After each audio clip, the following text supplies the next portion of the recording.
मधुबन के बाबा, मधुबन के बाबा मुरली वाले, आपका क्या कहना, आपका क्या कहना। ओम शांति।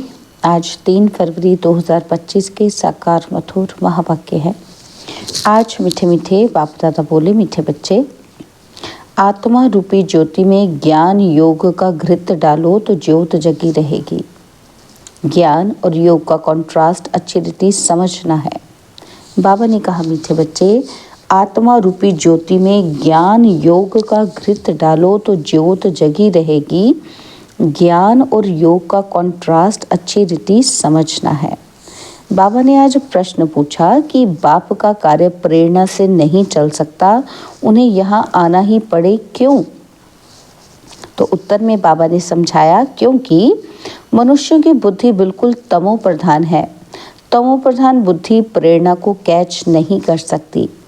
बाप आते हैं तब तो कहा जाता है कि छोड़ भी दे आकाश सिंहासन। मुरली का गीत है, छोड़ भी दे आकाश सिंहासन। ओम शांति। भक्तों ने यह गीत बनाया है। अब इसका अर्थ कैसा अच्छा है। कहते हैं, आकाश सिंहासन छोड़कर आओ। अब आकाश तो यह है रहने का स्थान। आकाश से तो कोई चीज़ आती ही नहीं। आकाश सिंहासन कहते हैं, आकाश तत्व में तो तुम रहते हो और बाप रहते हैं महतत्व में। उनको ब्रह्म या महतत्व कहते हैं। यहाँ आत्माएं निवास करती हैं। बाप आएगा भी ज़रूर वहाँ से, कोई तो आएगा ना। कहते हैं, आकर हमारी ज्योति जगाओ। गायन भी है, एक है अंधे की औलाद अंधे और दूसरे हैं सज्जे की औलाद सज्जे। धृतराष्ट्र और युधिष्ठिर नाम दिखाते हैं। अब यह तो औलाद है रावण की, माया रूपी रावण है ना, सबकी रावण बुद्धि है। अब तुम हो ईश्वरीय बुद्धि। बाप तुम्हारी बुद्धि का अब ताला खोल रहे हैं। रावण ताला बंद कर देते हैं। कोई किसी बात को नहीं समझते हैं तो कहते हैं ये तो पत्थर बुद्धि है। बाप आकर यहाँ ज्योत जगाएंगे ना। प्रेरणा से थोड़ी काम होता है। आत्मा जो सतो प्रधान थी उसकी ताकत अब कम हो गई है, तमो प्रधान बन गई है, एकदम झुंझार बन पड़ी है। मनुष्य कोई मरते हैं तो उनका दीवा जलाते हैं। अब दीवा क्यों जलाते हैं? समझते हैं ज्योत बुझ जाने से अंधियारा न हो जाए, इसलिए ज्योत जगाते हैं। अब यहाँ की ज्योत जगाने से वहाँ कैसे रोशनी होगी, कुछ भी समझते नहीं। अभी तुम सेंसिबल बुद्धि बनते हो। बाप कहते हैं, मैं तुमको स्वच्छ बुद्धि बनाता हूँ, ज्ञान घृत डालता हूँ। है ये भी समझने की बातें, समझाने की बात। ज्ञान और योग दोनों अलग चीज़ हैं। योग को ज्ञान नहीं कहेंगे। कोई समझते हैं भगवान ने आकर यह भी ज्ञान दिया ना कि मुझे याद करो परंतु इसे ज्ञान नहीं कहेंगे। यह तो बाप और बच्चे हैं। बच्चे जानते हैं कि ये हमारा बाबा है, इसमें ज्ञान की बात नहीं कहेंगे। ज्ञान तो विस्तार है, यह तो सिर्फ याद है। बाप कहते हैं मुझे याद करो बस। ये तो कॉमन बात है, इनको ज्ञान नहीं कहा जाता। बच्चे ने जन्म लिया सो तो ज़रूर बाप को याद करेगा ना। ज्ञान का विस्तार है। बाप कहते हैं मुझे याद करो, ये ज्ञान नहीं हुआ। तुम खुद जानते हो कि हम आत्मा हैं, हमारा बाप परमात्मा परमात्मा है। इसे ज्ञान कहेंगे क्या? बाप को पुकारते हैं, ज्ञान तो है नॉलेज। जैसे कोई एमए पढ़ते हैं, कोई बीए पढ़ते हैं तो कितनी ढेर किताबें पढ़नी होती हैं। अब बाप तो कहते हैं तुम हमारे बच्चे हो ना, मैं तुम्हारा बाप हूँ, मेरे से ही योग लगाओ, अर्थात याद करो। इसको ज्ञान नहीं कहेंगे। तुम बच्चे तो हो ही। तुम आत्माएं कभी विनाश को नहीं पाती हो। कोई मर जाते हैं तो उनकी आत्मा को भुलाते हैं। अब वह शरीर तो खत्म हो गया तो आत्मा भोजन कैसे खाएगी? भोजन तो फिर ब्राह्मण ही खाएंगे। परंतु ये सब हैं भक्ति मार्ग की रस्म। ऐसे नहीं कि हमारे कहने से वह भक्ति मार्ग बंद हो जाएगा, वह तो चलता ही आता है। आत्मा तो एक शरीर छोड़ जाए दूसरा लेती है। बच्चों की बुद्धि में ज्ञान और योग का कंट्रास्ट स्पष्ट होना चाहिए। बाप जो कहते हैं मुझे याद करो, ये ज्ञान नहीं है, यह तो बाप डायरेक्शन देते हैं, इसको योग कहा जाता है। ज्ञान है सृष्टि चक्र कैसे फिरता है उसकी नॉलेज। योग अर्थात याद। बच्चों का फर्ज है बाप को याद करना। वह है लौकिक और यह है पारलौकिक। बाप कहते हैं मुझे याद करो, तो ज्ञान अलग चीज हो गई। बच्चे को कहना पड़ता है कि क्या, कि बाप को याद करो। लौकिक बाप तो जन्मते ही याद रहता है, और यहाँ बाप की याद दिलानी पड़ती है, इसमें मेहनत लगती है। अपने को आत्मा समझ बाप को याद करो, ये बहुत मेहनत का काम है। तब बाबा कहते हैं योग में ठहर नहीं सकते हैं। बच्चे लिखते हैं कि बाबा याद भूल जाती है। ऐसे नहीं कहते कि ज्ञान भूल जाता है, ज्ञान तो बहुत सहज है, याद को ज्ञान नहीं कहा जाता। इसमें माया के तूफान बहुत आते हैं। भल ज्ञान में कोई बहुत तीखे हैं, मुरली बहुत अच्छी चलाते हैं, परंतु बाबा पूछते हैं याद का चार्ट निकालो, कितना समय याद करते हो। बाबा को याद का चार्ट यथार्थ रीति बनाकर दिखाओ। याद की ही मुख्य बात है। पतित ही पुकारते हैं, क्या पुकारते हैं कि आकर पावन बनाओ। मुख्य है पावन बनने की बात, इसमें ही माया के विघ्न पड़ते हैं। शिव भगवानुवाच, याद में सब बहुत कच्चे हैं। अच्छे अच्छे बच्चे जो मुरली तो बहुत अच्छी चलाते हैं, परंतु याद में बिल्कुल कमज़ोर हैं। योग से ही विकर्म विनाश होते हैं, योग से ही कर्मेंद्रियां बिल्कुल शांत हो सकती हैं। एक बाप के सिवाय और कोई याद ना आए, कोई देह भी याद ना आए। आत्मा जानती है कि ये सारी दुनिया खलास होनी है। अब हम जाते हैं अपने घर और फिर आएंगे राजधानी में। यह सदैव बुद्धि में रहना चाहिए। ज्ञान जो मिलता है वह आत्मा में रहना चाहिए। बाप तो हैं योगेश्वर, जो याद सिखलाते हैं। वास्तव में ईश्वर को योगेश्वर नहीं कहेंगे, तुम योगेश्वर हो। ईश्वर बाप कहते हैं मुझे याद करो। यह याद सिखलाने वाला ईश्वर बाप है, और वह निराकार बाप शरीर द्वारा सुनाते हैं। बच्चे भी शरीर द्वारा सुनते हैं। कई तो योग में बहुत कच्चे हैं, बिल्कुल याद करते ही नहीं। जो भी जन्म जन्मांतर के पाप हैं सबकी सज़ा खाएंगे, और यहाँ आकर जो पाप करते हैं वह तो और ही 100 गुना सज़ा खाएंगे। ज्ञान की तिक तिक तो बहुत करते हैं, योग बिल्कुल ही नहीं है, जिस कारण पाप भस्म नहीं होते, कच्चे ही रह जाते हैं। इसलिए सच्ची सच्ची माला 8 की बनी है। 9 रत्न गाए जाते हैं। 108 रत्न कभी सुने हैं? 108 रत्नों की कोई चीज़ नहीं बनाते हैं। बहुत हैं जो इन बातों को पूरा समझते नहीं हैं। याद को ज्ञान नहीं कहा जाता, ज्ञान सृष्टि चक्र को कहा जाता है। शास्त्रों में ज्ञान नहीं है, वह शास्त्र है भक्ति मार्ग के। बाप खुद कहते हैं मैं इनसे नहीं मिलता, साधुओं आदि सबका उद्धार करने मैं आता हूँ। वह समझते हैं कि ब्रह्म में लीन होना है, और फिर मिसाल देते हैं पानी के बुदबुदे का। अभी तुम ऐसा नहीं कहते, तुम तो जानते हो कि हम आत्माएं बाप के बच्चे हैं।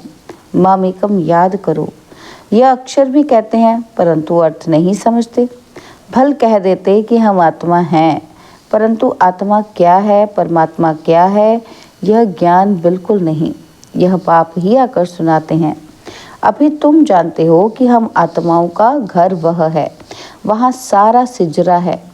हर एक आत्मा को अपना अपना पार्ट मिला हुआ है। सुख कौन देते हैं, दुख कौन देते हैं, यह भी किसी को पता नहीं है। भक्ति है रात, ज्ञान है दिन। 63 जन्म तुम धक्के खाते हो, और फिर ज्ञान देता हूँ तो कितना समय लगता है? सेकंड। यह तो गाया हुआ है कि सेकंड में जीवन मुक्ति। यह तुम्हारा बाप है ना, वही पतित पावन है। उनको याद करने से तुम पावन बन जाएंगे। सतयुग, त्रेता, द्वापर, कलयुग यह चक्र है। नाम भी जानते हैं परंतु पत्थर बुद्धि ऐसे हैं, टाइम का किसी को पता ही नहीं। समझते भी हैं कि घोर कलयुग है। अगर कलयुग अभी भी चलेगा तो और घोर अंधियारा हो जाएगा। इसलिए गाया हुआ है, कुंभकर्ण की नींद में सोए हुए थे और विनाश हो गया। थोड़ा भी ज्ञान सुनते हैं तो प्रजा बन जाते हैं। कहाँ ये लक्ष्मी नारायण और कहाँ प्रजा। पढ़ाने वाला तो एक ही है। हर एक की अपनी अपनी तकदीर है। कोई तो स्कॉलरशिप ले लेते हैं, कोई फेल हो जाते हैं। राम को बाण की निशानी क्यों दी है? क्योंकि नापास हुआ। यह भी गीता पाठशाला है। कोई तो कुछ भी मार्क्स लेने लायक नहीं। मैं आत्मा बिंदी हूँ, बाप भी बिंदी है, ऐसे उनको याद करना है। जो इस बात को समझते भी नहीं है वे क्या पद पाएंगे। याद में ना रहने से बहुत घाटा पड़ जाता है। याद का बल बहुत कमाल करता है। कर्मेंद्रियां बिल्कुल शांत शीतल हो जाती हैं। ज्ञान से शांत नहीं होंगी, योग के बल से शांत होंगी। भारतवासी पुकारते हैं कि आकर हमको यह गीता का ज्ञान सुनाओ। अब कौन आएगा? श्री कृष्ण की आत्मा तो यहाँ है। कोई सिंहासन पर थोड़े बैठते हैं जिसको बुलाते हैं। अगर कोई कहे कि हम क्राइस्ट की आत्मा को याद करते हैं, अरे वह तो यहाँ ही है, उनको क्या पता कि क्राइस्ट की सोल यहाँ ही है। वापस जा नहीं सकती। लक्ष्मी नारायण पहले नंबर वालों को ही पूरे 84 जन्म लेने हैं और फिर वापस जा कैसे सकते? वह सब हिसाब है ना। मनुष्य तो जो कुछ बोलते हैं सो झूठ। आधा कल्प है झूठ खंड और आधा कल्प है सच खंड। अभी तो हर एक को समझाना चाहिए। इस समय सब नरकवासी हैं, फिर स्वर्गवासी भी भारतवासी ही बनते हैं। मनुष्य कितने वेद, शास्त्र, उपनिषद आदि पढ़ते हैं, क्या इससे मुक्ति को पाएंगे? उतरता तो है ही। हर चीज सतो रजो तमो में जरूर आती है। न्यू वर्ड किसको कहा जाता है? किसी को भी ये ज्ञान नहीं है। यह तो बाप सम्मुख बैठ समझाते हैं। देवी देवता धर्म कब किसने स्थापन किया, भारतवासियों को कुछ भी पता नहीं है। तो बाप ने समझाया है।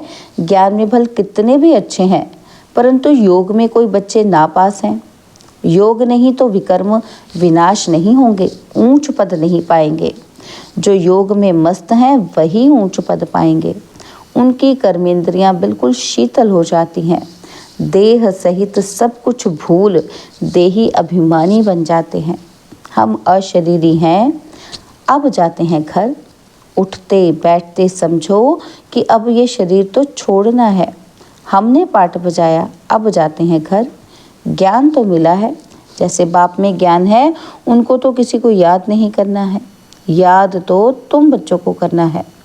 बाप को ज्ञान का सागर कहा जाता है। योग का सागर तो नहीं कहेंगे ना। चक्र का नॉलेज सुनाते हैं और अपना भी परिचय देते हैं। याद को ज्ञान नहीं कहा जाता। याद तो बच्चे को आप ही आ जाती है। याद तो करना ही है, नहीं तो वर्षा कैसे मिलेगा? बाप है तो वर्षा ज़रूर मिलता है, बाकी है नॉलेज। हम 84 जन्म कैसे लेते हैं? तमो प्रधान से सतो प्रधान और सतो प्रधान से तमो प्रधान कैसे बनते हैं, ये बाप समझाते हैं। अब सतो प्रधान बनना है बाप की याद से। तुम रूहानी बच्चे रूहानी बाप के पास आए हो, उनको शरीर का आधार तो चाहिए ना। कहते हैं मैं बूढ़े तन में प्रवेश करता हूँ, है भी वानप्रस्थ अवस्था। अब बाप आते हैं तब सारे सृष्टि का कल्याण होता है। यह है सौभाग्यशाली रथ। इनसे कितनी सर्विस होती है। तो इस शरीर का भान छोड़ने के लिए याद चाहिए। इसमें ज्ञान की बात नहीं, जास्ती याद सिखलानी है। ज्ञान तो सहज है, छोटा बच्चा भी सुना दे, बाकी याद में ही मेहनत है। एक की याद रहे, इसको कहा जाता है अव्यभिचारी याद। किसी के शरीर को याद करना ये है व्यभिचारी याद। याद से सबको भूल अशरीरी बनना है। अच्छा, मीठे मीठे सिकिलदे बच्चों प्रति माता पिता बाप दादा का याद प्यार और गुड मॉर्निंग। रूहानी बाप की रूहानी बच्चों को नमस्ते। हम रूहानी बच्चों की रूहानी बाप दादाजी को दिलवा जान सिकवा प्रेम से नमस्ते। ओम शांति। प्यारे बाबा, मीठे बाबा, मेरे बाबा, शुक्रिया बाबा, शुक्रिया बाबा, शुक्रिया। धारणा के लिए मुख्य सार है। पहला पॉइंट है, याद के बल से अपनी कर्मेंद्रियों को शीतल शांत बनाना है। फुल पास होने के लिए यथार्थ रीति बाप को याद कर पावन बनना है। और सेकंड पॉइंट है, उठते बैठते बुद्धि में रहे कि अभी हम ये पुराना शरीर छोड़ वापस घर जाएंगे। जैसे बाप में सब ज्ञान है, ऐसे मास्टर ज्ञान सागर बनना है। बाबा ने आज वरदान दिया, कंबाइंड स्वरूप की स्मृति द्वारा श्रेष्ठ स्थिति की सीट पर सेट रहने वाले सदा संपन्न भव। कंबाइंड स्वरूप की स्मृति द्वारा श्रेष्ठ स्थिति की सीट पर सेट रहने वाले सदा संपन्न भव। संगम युग पर शिव शक्ति के कंबाइंड स्वरूप की स्मृति में रहने से हर असंभव कार्य संभव हो जाता है। यही सर्वश्रेष्ठ स्वरूप है। इस स्वरूप में स्थित रहने से संपन्न भव का वरदान मिल जाता है। बाप दादा सभी बच्चों को सदा सुखदायी स्थिति की सीट देते हैं। सदा इसी सीट पर सेट रहो तो अतीन्द्रिय सुख के झूले में झूलते रहेंगे। सिर्फ विस्मृति के संस्कार समाप्त करो। स्लोगन है, पावरफुल वृत्ति द्वारा आत्माओं को योग्य और योगी बनाओ।